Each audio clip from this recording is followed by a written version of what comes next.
Yo, what's good everyone? Welcome back to another video. Today we're going to be talking about blockchain and cryptocurrency.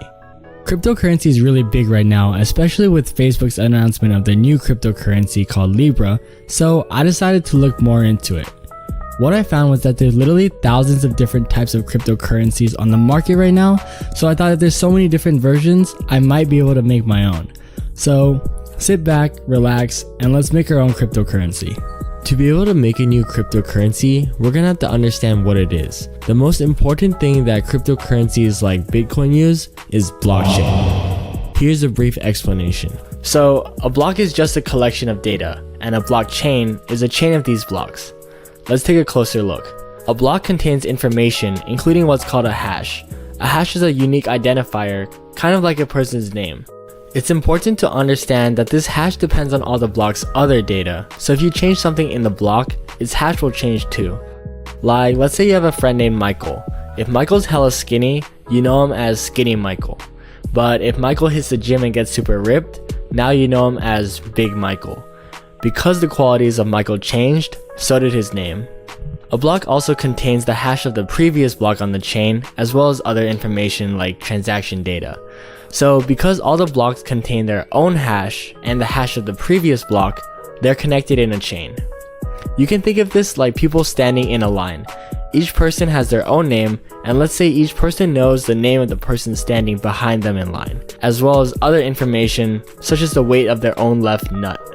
Because each person knows the name of the person before them and have their own name, we could gather all these people and form the same line every time. Once data is added to a blockchain, it's ideally what we call immutable. Pretty much this means that once we add data, it's stored and almost impossible to change it. But how does it do this? To do this, blockchain relies on some shit called decentralization. Decentralization means that it doesn't rely on any central service, but instead relies on a peer-to-peer network. An example of a centralized system is a bank.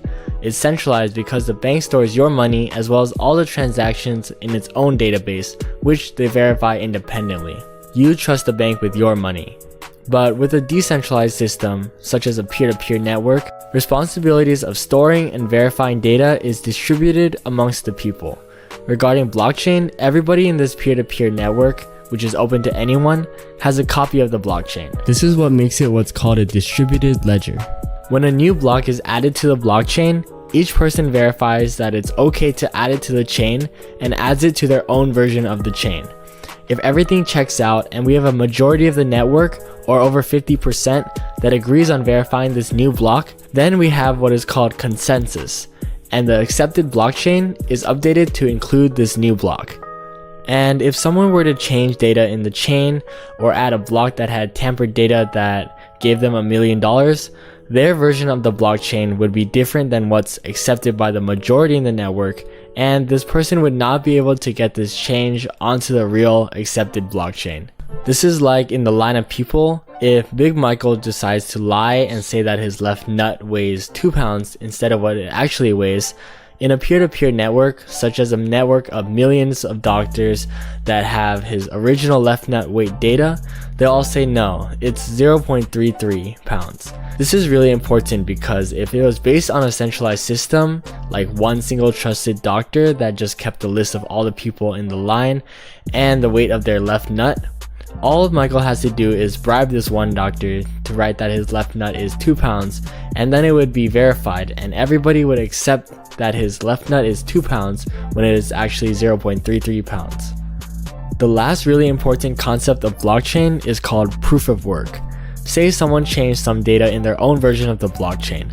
They could do this, but before it even gets to the consensus verification, it would break their own version of the blockchain, as the chain is no longer intact. This is because when they change the data in the block, its hash changes, so the block pointing to it no longer points to it, breaking the chain. So to fix the chain, this person could go through and change the hash value data for every block, and using computers and looping through the entire chain, this is actually not that difficult to do. So to protect against this by slowing down the process, a blockchain has a proof of work algorithm. There's technically an infinite amount of proof of work algorithms, but the simplest way for me to understand this was to think about it like this. Imagine there's three variables, x, y, and z. We're given z and don't know y, and have to find a value for x such that x times y equals z.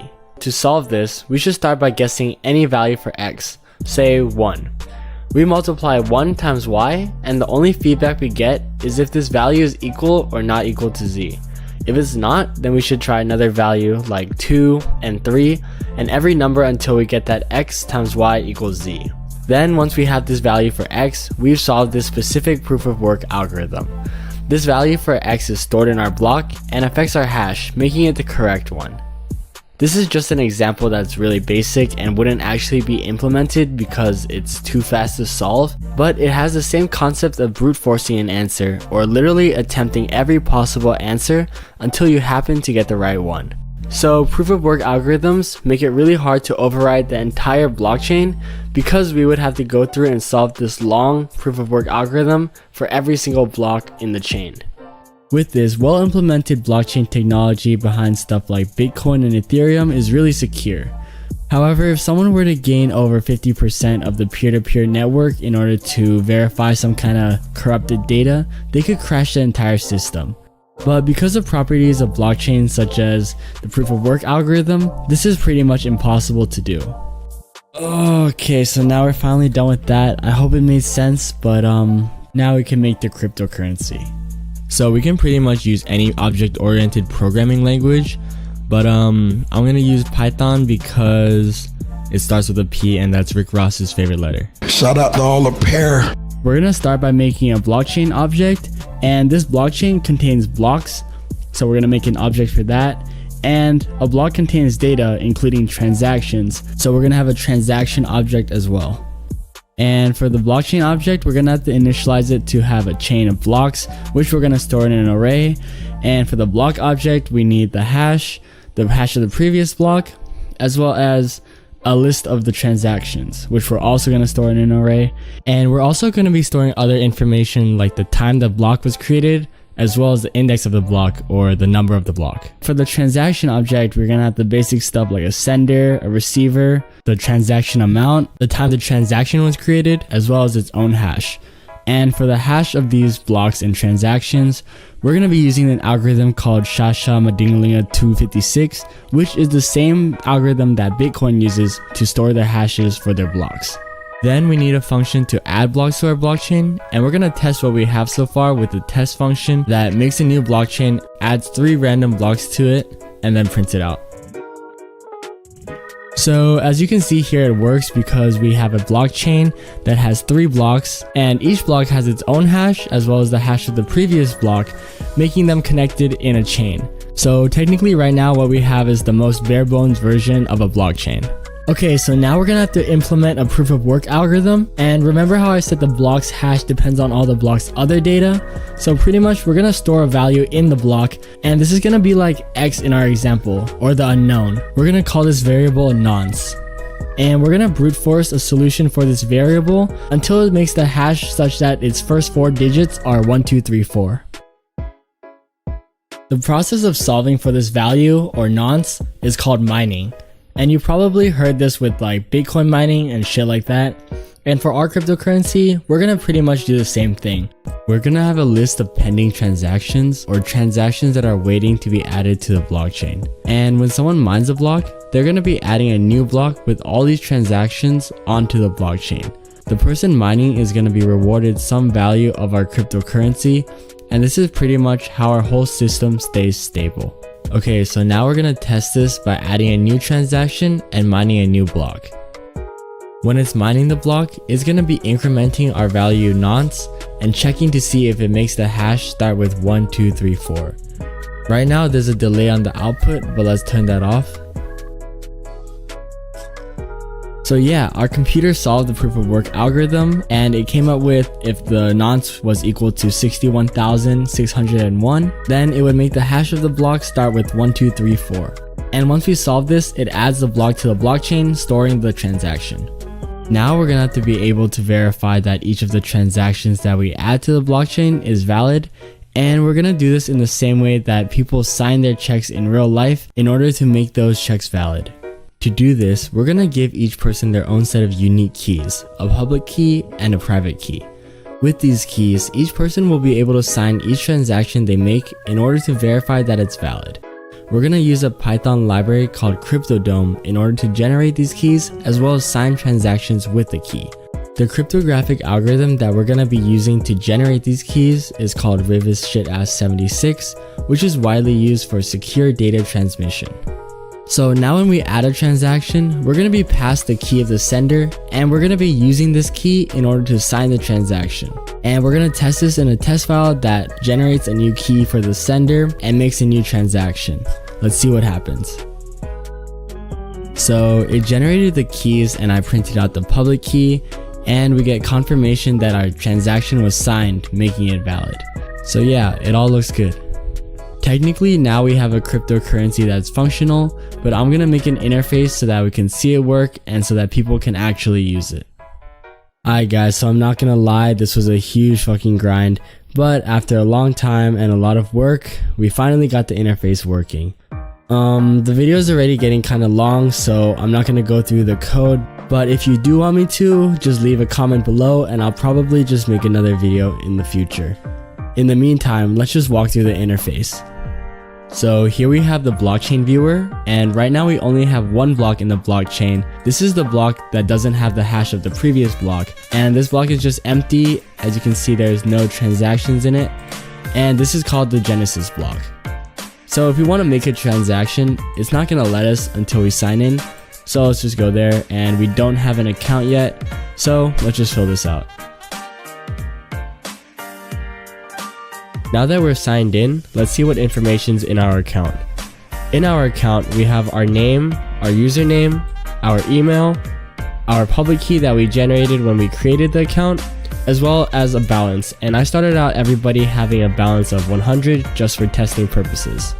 Also, keep in mind that we didn't change anything in the backend that we did before. This interface is just a nicer way of looking at all the data.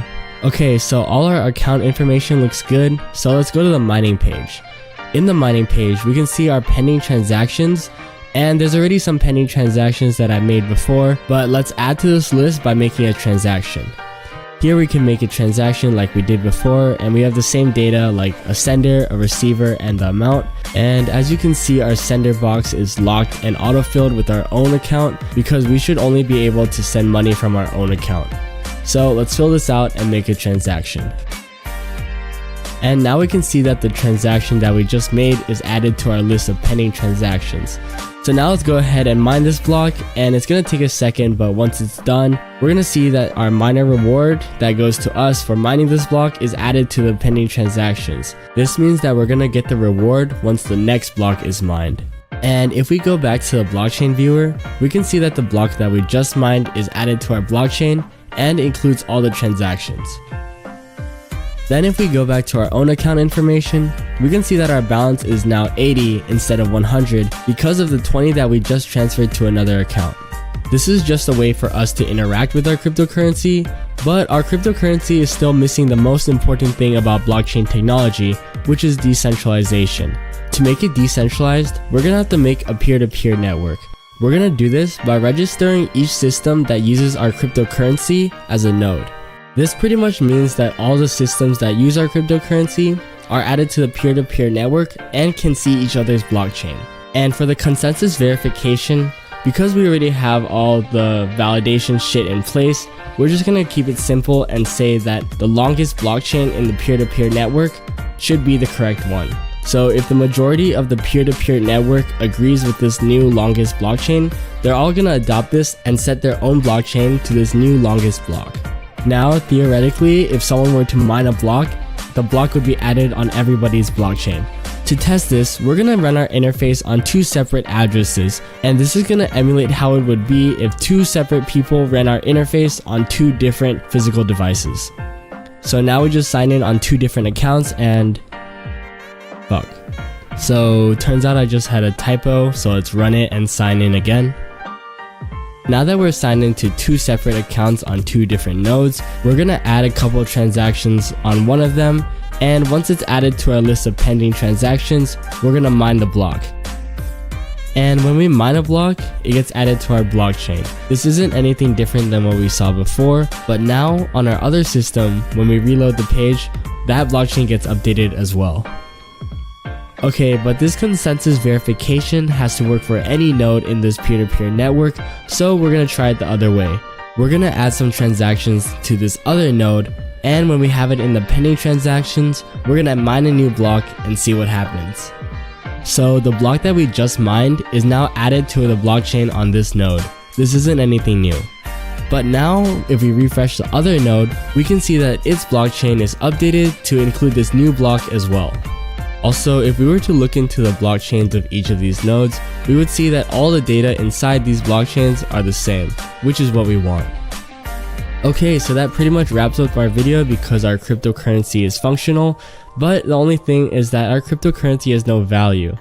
So I was thinking that I would give this cryptocurrency some value by tying it to some kind of gym membership thing, like they could use it for a gym membership, but this idea is actually already being developed and I think it's really cool. But yeah, that's pretty much the end of the video. Like always, I'm gonna post all the code on GitHub. The link will be in the description. And yeah, if you enjoyed this video, please subscribe, like the video, all that. Alright guys, have a great day. Please check out some of my other videos if you have time, and I'll see you in the next video.